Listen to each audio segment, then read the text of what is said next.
As a marketer in SaaS, it could not be tougher. We're seeing some of the highest cost per leads. We're seeing hard time advertising. We're seeing cookies go away, all the things that we took for granted. When you win today as a marketer, it's because you're creative, you're pushing boundaries. If you can make it now, you can make it anytime. Hi, I'm Alina, CEO and co-founder at Chili Piper, and today I'm excited to have Mark next to me talking about all the tactical things that we can do now in Q4 to amp up our pipeline despite the crazy economy around us. How do you see the buying signals different this quarter versus 2 quarters ago? Really interesting partnership that we actually brought on the authors of the Jolt book.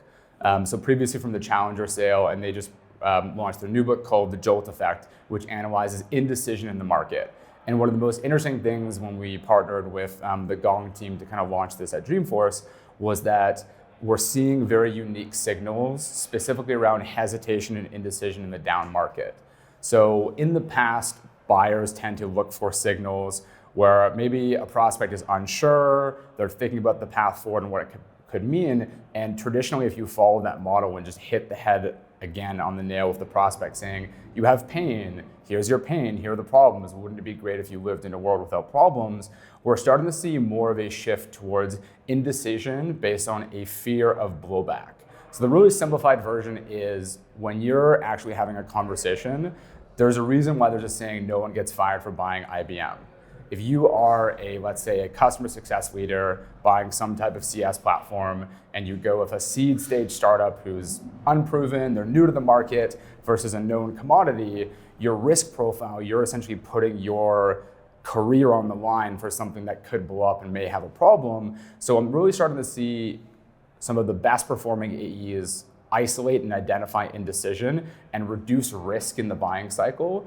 That's where we're really seeing the difference between someone who might be 80% to quota versus someone who's 150 is being really nuanced in isolating indecision and de-risking situations. I think there's a lot of great tactics and would highly recommend checking out the Jolt book. I understand the concept of de-risking 100%. What do you do when people are not responding, ghosting within the cycle? My favorite tactical playbook, and this was from my VP of sales over at Dooley. So Pete, sorry for giving away your secrets. But she was the VP of sales over at Drift and Datadog before. And one of the most successful plays tactically that we had for ghosting was, let's say that a rep had reached out to a prospect, they had run disco, they had all the way through negotiation, and all of a sudden you don't hear back.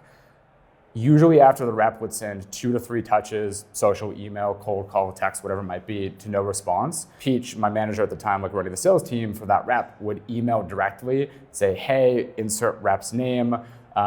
I heard that you haven't responded. I want to make sure this rep didn't do anything to offend you or anything. Like it'd just be a personal 2-line text or an email, and it would just say, hey, I've heard some things in the market. Want to make sure that whatever I can do to make it right. And I think we had like a 97% response rate on all ghosted deals because that person's like, oh, things got busy. I didn't hit you back. Yeah, it's fine. This rep was amazing. They were really good. Like, don't fire that person. And that was like the best tip that we did through end of quarter. That's genius. I see a theme of involving multiple personas in the deal making. Yes. Now that you're through the marketing lens of multiple persona messaging, what are some of the things that you are doing today that you might have not done 6 months ago to reach all your personas with the right message?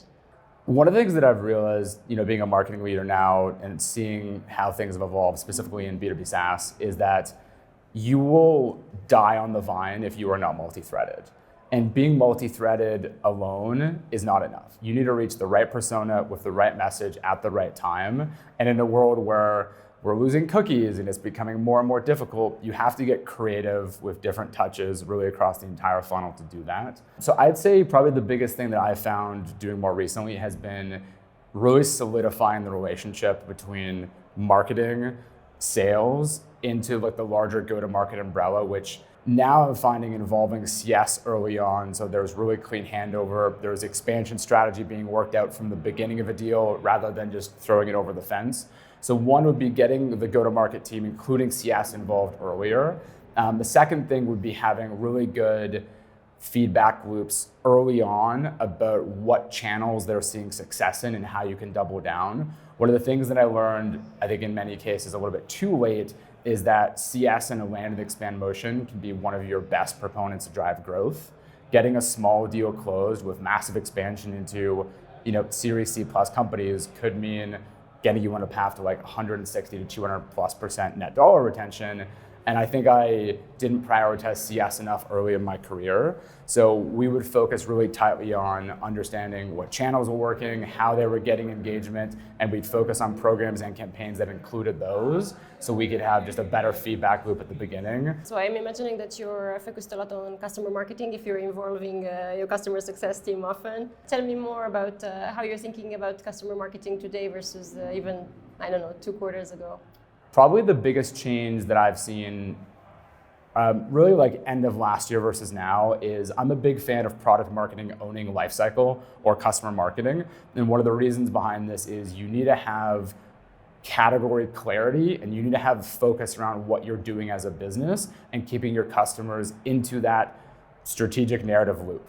And again, sometimes it sounds complicated, but if your customers are getting small pieces of a large story where it's like, hey, we're an AI company helping B2B teams accelerate revenue, that's nonsense. That doesn't mean anything to like real account executives, SDRs, customer success. And I think a lot of companies, they don't connect their life cycle or customer marketing units to product marketing. So they're not thinking about their narrative in the market, what they're working on, and like what's that story that matters to the customer. They tend to think about really technical launches and elements as these small isolated events that don't end up just creating clarity for their customer base.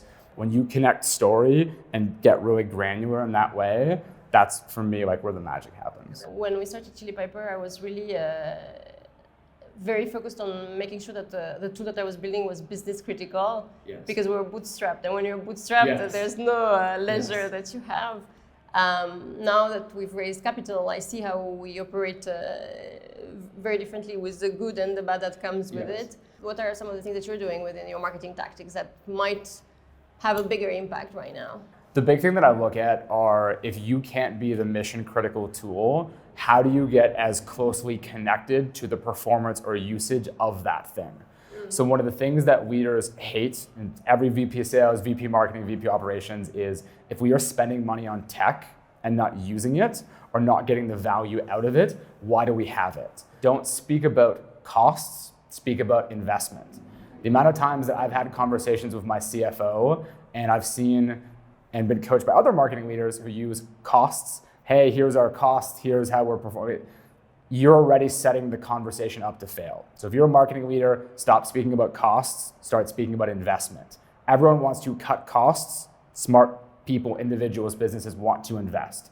So that's one internal language to do when you're guarding your budget in a difficult space. The second tactical tip is I would look at metrics that you can pull from the market, even if your customers don't provide them, specifically around the impact around revenue and key things that they care about. So 2 great ways to do this. You can look at CompGauge, acquired by Bravado, RepView, one of these players.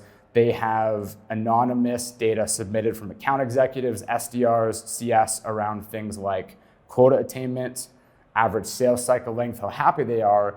If you can connect a lift of what you are doing to key metrics and show before and after of companies using that, and that's one of the reasons why I bought Chili Piper and I'm a huge fan of as a marketer, is it helped us reduce friction and build amazing speed to lead, where like our SDRs and AEs loved what we were doing. It wasn't like a 6-hour form or they were getting a hot lead the next day and they were like, oh my gosh, now they're not hitting me back. So those would be getting really tactical where I would focus.